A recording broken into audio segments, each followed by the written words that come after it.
So I'd like you to imagine, if you would, a juvenile justice facility. A juvenile justice facility that's reminiscent of sort of a mini prison, if you will.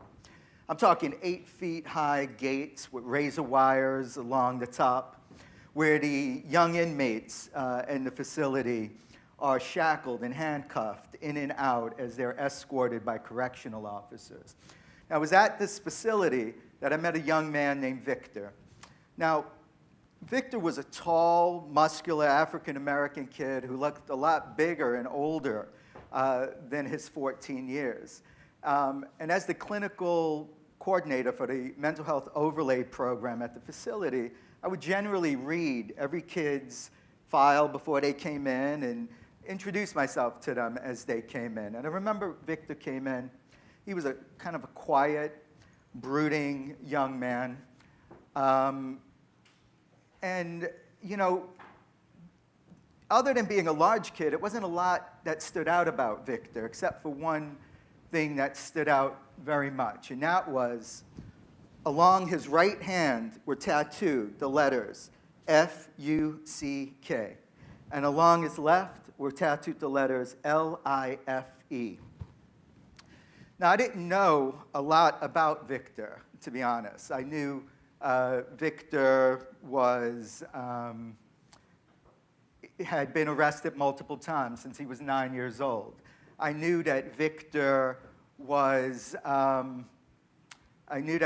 had been in the foster care system at one point because he was assigned a social worker. I knew that he was arrested only for property-type crimes and had never been arrested for any violent crime ever in his life. I knew his mom was a crack cocaine addict and that his father was never in his life. Also knew he had 2 young brothers and that he would often take care of his brothers and fed them. Every adult in Victor's life had let this boy down, this young man. I spoke to the social worker who was supposed to be seeing Victor, checking in with him and his family about every other week, but like a lot of social workers in urban areas, his caseload was double what it should have been and hadn't seen Victor in 6 months. And prior to that, there was 6 months before he had seen him. I know that the teachers were supposed to check in with the social worker if Victor started missing school, but they literally just didn't even bother to do it. Again, every adult who had the opportunity to give Victor safe passage through childhood failed him. And what I found particularly disturbing is when I asked, what happened? Where was the disconnect? Why didn't you guys know what was going on with this young man? To appease their own guilt or to take away any responsibility, they would say, but he's a criminal. Do you see those tattoos on his hand? He's a criminal. This is where he should be. It's not our fault. So today, I'm here to talk about community and the imprint that community will have on a young person's life for the rest of their life going forward. Now, every parent tries to create a community for their child where their child can feel safe and have the sense of something bigger than themselves, a place that if they fail, they know there's a soft place for them to land. And they trust in that. But what happens when community fails? What happens when a child doesn't believe the concept of community applies to them? Because every adult that had the opportunity to help them failed them. And so for them, community is an illusion more than it's a reality. So we use the word community all the time, don't we? Use the word community for the work community or the religious community, the Native community. We have the word community we use for a lot of different things. But what exactly is community? Well, for many children and young adults in the system, it's a really difficult question to ask, right? Is it the foster home they find themselves in at that moment? Is it the foster care system in general? Or maybe it's the runaway shelter or the abandoned building that they're going to be sleeping in that night. for many of these kids, there's no roots. There's no connection.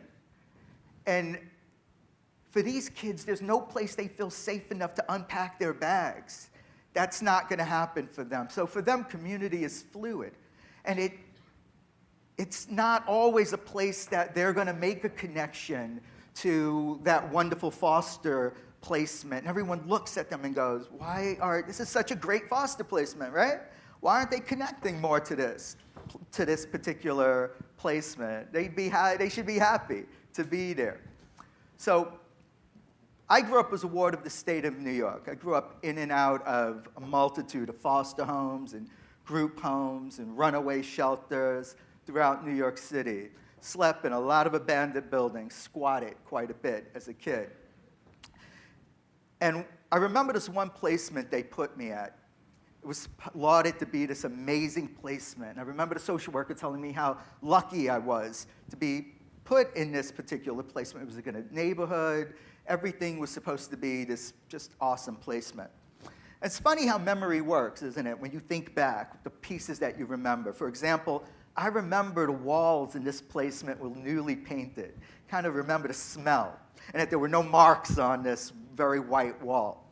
And even though I don't remember specifically the face of the foster father or the foster mother or the son, their biological son, who's maybe a year or two younger than myself, the one thing that I remember of a few things, but one thing that stands out big time for me is it was the first time in my life I had ever seen filet mignon, right? I'm telling you guys, and I could not stop staring at this. It was a steak with bacon wrapped around it and a toothpick through it, and all I could think of was meat wrapped in meat. Holy crap. Mind blown. It was amazing. But the other thing I remember very vividly from that placement, my short time there, was the message I received that night when I sat down to dinner at this wonderful foster placement where the father had a steak and the mother had a steak and the son had a steak and I had a hot dog. And I never forgot that. I wasn't angry. I wasn't even put off by it. You know why? They weren't my family. They didn't owe me anything. I was happy to have the hot dog, to be honest, and I didn't begrudge them that. But what stands out is the message I received that night. And you know what that message was? You might be in our house, but you are not of our house. And I ran away from that placement the next day or the day after. And where did I run to? I ran to a place I'd run to several times before, a place in the heart of New York City's porn district. At the time, it was on 42nd Street and 8th Avenue. For those of you who know New York City, the Marquis, the whole 9 yards, it was this wonderful place called Covenant House, and I had gone there so many times. And I remember going in, and the first person I saw was a counselor named Mike Fisher, big guy, great guy. And he saw me, and he said, "David, what's up? How you doing?" And I smiled. And as I went further through, I met one of the nuns on the way through who knew me, and she was like, "Dave, how you doing?" And as she handed me a blanket and a pillow, and as I squeezed in on the floor between several of the other kids that were sleeping there that night, that were runaways or abused or what have you, I smiled.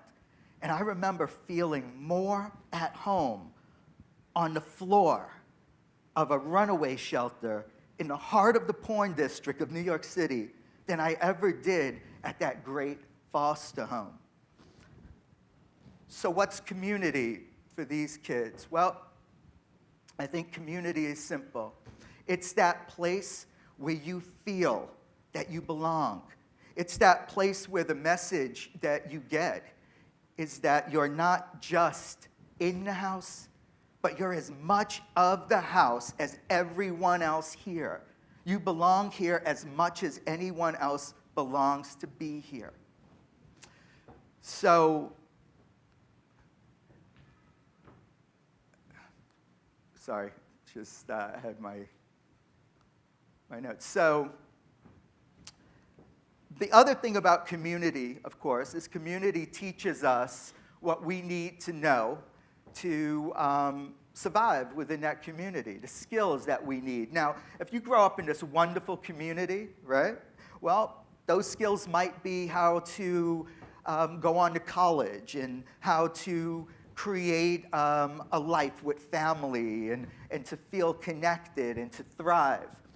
But in other communities, the skills you learn are just about how to survive and how to not get hurt in those communities. So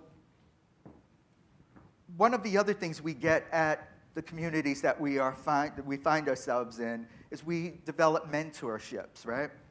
And one of my greatest mentors when I was a kid in Bedford-Stuyvesant, Brooklyn, was a homeless man named Oxidine. Now, Oxidine was a drug addict, and I would help Oxidine pick bottles and cans up sometimes.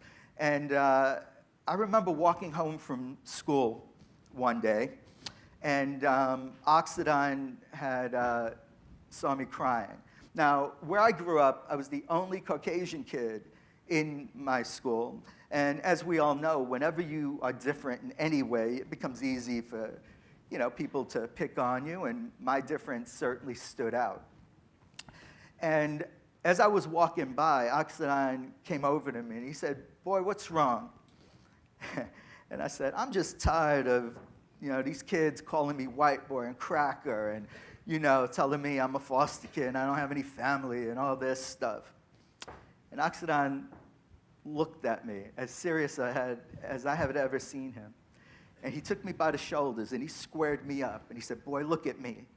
He said, "If they don't feed you, F you, or pay your rent, who gives a crap what they think about you?" But he didn't use crap. But you want to know something? He was right. He was 100% right. Now, I must have, through the years now, have said that to myself 1,000,000 times. Whenever I find myself over-concerned with what some stranger thinks about me, Oxidine words come flooding back to me. See, when the concept of community is a fluid thing, when it's not fixed and faces change, you learn to take your wisdom where you find it. And as strange as it might seem, he was one of my mentors growing up.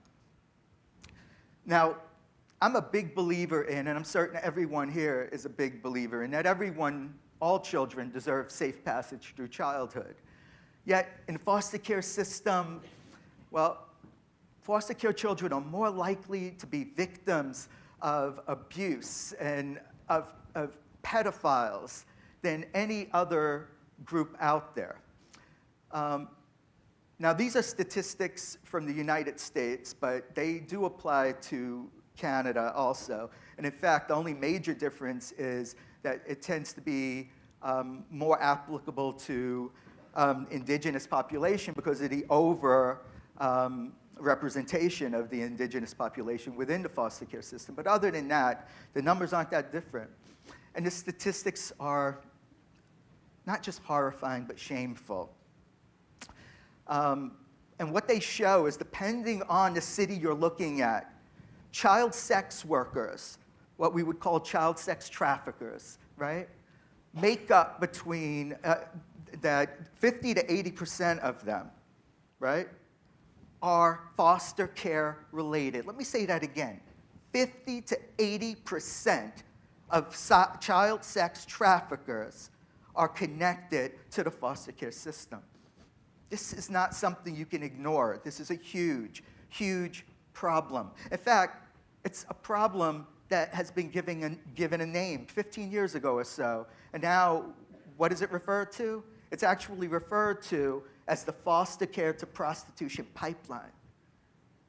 Now, that was first referred to 15 years ago in 2003, and it was last referred to publicly in an article this year. 15 years, and I can tell you it goes back a lot further than that. So how bad are the stats? Well, the National Center for Missing and Exploited Children reported that in 2016, of all the children reported to them, about 3,000 of them were child sex workers, they believe. And of that 3,000, 87% were found to be social service related. Think about that number. That's a huge number. In 2013, the FBI did a nationwide raid, a crackdown on child sex workers, and they found that 60% of the children that were rescued were foster care related, that were either in foster care or group homes. In that same study, and probably one of the most egregious things, is they found that a large portion of these kids were not even reported by their foster families. Now, those of you who are former foster care, I think you know why, right? Why? Because they would have stopped paying them. That's egregious. That's horrible. It's a pretty terrible thing. So what makes these kids so vulnerable then to being victims of prostitution? The answer is simple. Because the system groomed them pretty early on. Pretty early on, they learned that for many, not all, I've seen some amazing, wonderful foster homes, but a large group of foster homes, the only reason that they are there is because they're being paid for them to be there. They're already creating profit for a system. So it's not a big leap for them to start creating profit for a new system. And the more placements they go to, the more they come to the understanding that that's my value. And that everybody has an angle. Everybody has an ulterior motive. And that's just their ulterior motive. So when I was a boy, one of the foster homes that I was at was this amazing foster home in a great suburb. It was supposed to be the greatest thing ever in the whole world. It was supposed to be amazing. And I remember going to this foster home thinking very vividly, you know, God gave me a bad hand, and now you're going to make everything okay. I was 13, almost 14, and really wanting to believe that. And I remember the foster mother was sweet, and she was so nice to me. And before the end of the month, when I went to kiss her goodbye, because I wanted to check out this new area, she grabbed me and really kissed me. And when I pushed away, she started to tell me, who's it really hurting? What's the big deal? And I remember my heart sinking into my stomach as I thought, what an idiot to let your guard down, man. Just for that second, you let your guard down. And you know, this is just about, you know, again, this is her wants and needs, and this is, you know, everybody has an angle. This is her angle. So I wanted to talk about, when we talk about community, you know, and we think of a tribe or a family, but for a child, you know, a human child, we all have this need to be part of a community, this need to be part of a group. And the lessons we learn from that community will follow us into adulthood and for the rest of our lives without question. But for so many children, the messages that they will get is there is no safe passage through childhood. So my challenge to everyone in this room is to stop this pipeline, stop this pathway of endless victims for pedophiles and pimps. Ask yourself, when you look at one of these children, what do you see? What do you really see? Do you see the next Leonardo da Vinci, the next Gandhi, the next Martin Luther King? Or do you see a criminal or someone to pity? Because the reality of this is very simple. How you see that child, and this is for all children, is how they will eventually see themselves without question. And then ask yourself, is there a child whose hand I can take and walk with and personally give safe passage through childhood? Now, I'd like to end this where I started, with my last conversation with Victor. Now, before Victor left, he was one of the greatest kids I ever had the, actual benefit of working with. He was just an amazing kid. It was a privilege to work with this young man, and he wasn't a thug. He wasn't a bad kid. So in my office, I said, Victor, man, what's up with this on your knuckles? That's not you. You're better than that. I said, and not only that, but, people are going to look at you, and they're going to judge you on this. And Victor looked down, and he looked up at me, and he said, Dr. Bernstein, you don't know what this means? I said, no, man, educate me. What does this mean? And he said, this means forgive us crazy kids living in fear everywhere. Thank you.